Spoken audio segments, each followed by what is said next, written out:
चलिए question number 131 देखते हैं। क्वेश्चन नंबर 131 कहता है कि किसी वस्तु पर कब्जा अर्जित करने के लिए यह आवश्यक है कि मनुष्य का उस वस्तु से भौतिक संबंध हो तथा साथ ही उस वस्तु के प्रति उसका एक निश्चित आशय भी हो। कब्जे के संदर्भ में उपरोक्त विचार किस विधि शास्त्री के हैं, ये आपको बताना है। कब्जे के बारे में बताया गया है, एक परिभाषा दी गई है, एक वक्तव्य दिया गया है, एक मत दिया गया है, आप कह सकते हैं कि एक कथन दिया गया है। तो ये किसका कथन है, आपको इस सवाल में ये बताना है। ऑप्शन है हियरिंग, पाउंड, जस्टिस होम्स या फिर ब्लैकस्टोन। तो ये कथन कब्जे को लेकर जस्टिस होम्स का है। ऑप्शन नंबर सी इस क्वेश्चन का राइट आंसर हो जाता है।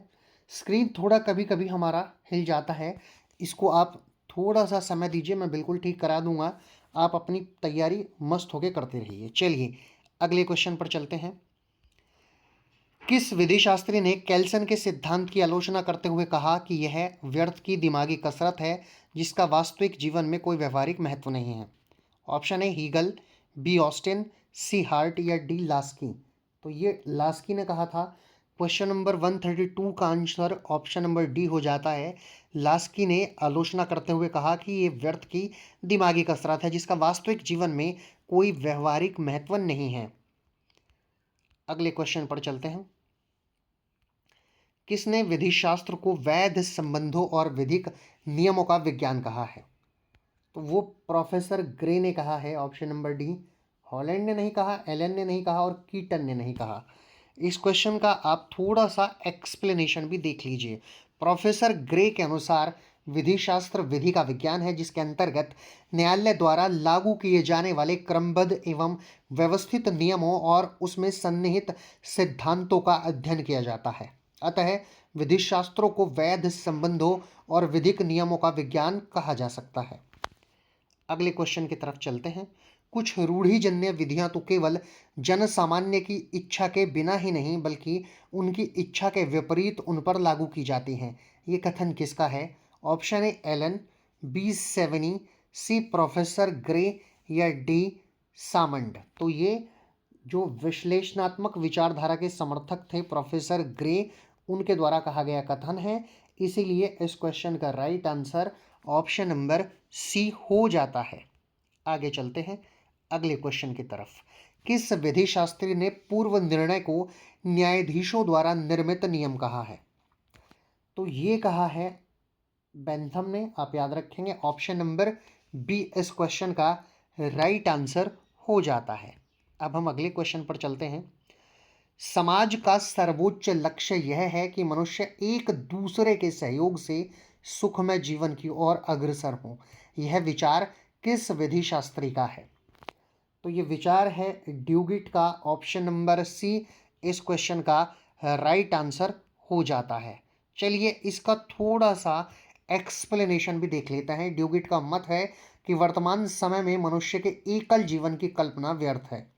जीवन के प्रत्येक क्षेत्र में मनुष्य को एक दूसरे की आवश्यकता होती है। समाज में परस्पर निर्भरता को ड्यूगिट ने सामाजिक समेकता का नाम दिया है। उपरोक्त कथन ड्यूगिट, जो समाज शास्त्रीय विचारधारा के समर्थक हैं, उनका है। चलिए अगले क्वेश्चन पर चलते हैं। हियरिंग को किसने आधुनिक समाज शास्त्रीय विधि शास्त्र का जनक कहा है? Option A Comte, B Duguit, C Pound या डी फ्रीडमैन। तो उन्हें फ्रीडमैन ने कहा है। ऑप्शन नंबर डी इस क्वेश्चन का राइट आंसर है। इसका एक्सप्लेनेशन देखते हैं। हियरिंग ने समाजशास्त्रीय विधि शास्त्र की आधारशिला रखी और फ्रीडमैन के अनुसार हियरिंग आधुनिक समाजशास्त्रीय विधि शास्त्र का जनक है। चलिए अगले क्वेश्चन पर हम लोग चलते हैं। अर्ली हिस्ट्री ऑफ इंस्टीट्यूशंस पुस्तक किस विधि शास्त्री की है? मैंने आपको पहले भी बताया, इन पुस्तकों पर आप बड़ा ध्यान दीजिएगा। तो ये पुस्तक हेनरी मैन की है, आप याद रखेंगे। Henry man option number D में दिया गया है आपका। ऑप्शन नंबर डी इस क्वेश्चन का राइट आंसर हो जाता है। और ये ऐतिहासिक विचारधारा से संबंधित थे और इन्होंने 3 पुस्तकें लिखी हैं। उन पुस्तकों को आप जान लीजिए कौन कौन सी है। पहले नंबर पर आती है विलेज कम्युनिटीज़, ये पुस्तक हेनरी मैन की है। दूसरे नंबर पर आती है अर्ली हिस्ट्री ऑफ इंस्टीट्यूशन। यहाँ अर्ली का स्पेलिंग थोड़ा गलत है, ये अर्ली है अर्ली, इंग्लिश का नाम आप देख लेंगे, अर्ली हिस्ट्री ऑफ इंस्टीट्यूशंस, ये आप याद रखेंगे। तीसरी पुस्तक है dissertation on early law and custom, ये आप इंग्लिश में नाम देख लीजिएगा। इंग्लिश की परिभाषा और इंग्लिश के नाम थोड़े सही होते हैं, इसलिए आप इंग्लिश के नाम को याद करें ताकि आसानी से आपके याद हो जाए। चलिए अगले क्वेश्चन पर चलते हैं। किस विधि शास्त्री को विधि अथवा विधि के विभिन्न प्रकारों का अध्ययन कहा है? किसने कहा है ये पैटन ने कहा है। ऑप्शन नंबर सी इसका सही आंसर है। कीटन ने नहीं कहा, हॉलैंड ने नहीं कहा, सामंड ने नहीं कहा, किसने कहा? कहा पैटन ने। ऑप्शन नंबर सी इस क्वेश्चन का राइट आंसर है। चलिए आगे चलते हैं।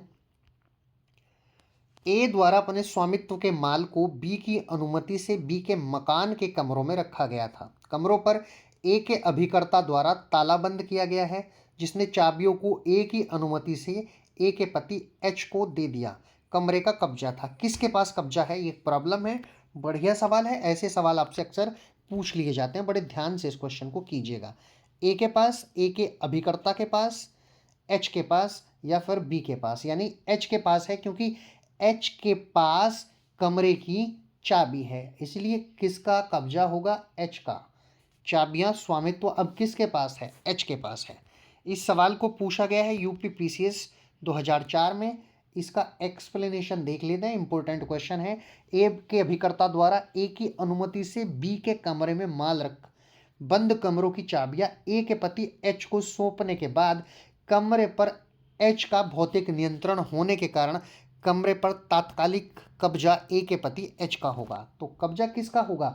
एच का कब्जा होगा, क्योंकि चाबियां एच के पास हैं। तो ऐसे सवाल बहुत ज़्यादा आपसे परीक्षाओं में पूछे जाते हैं, आप अच्छे से ध्यान से कीजिएगा।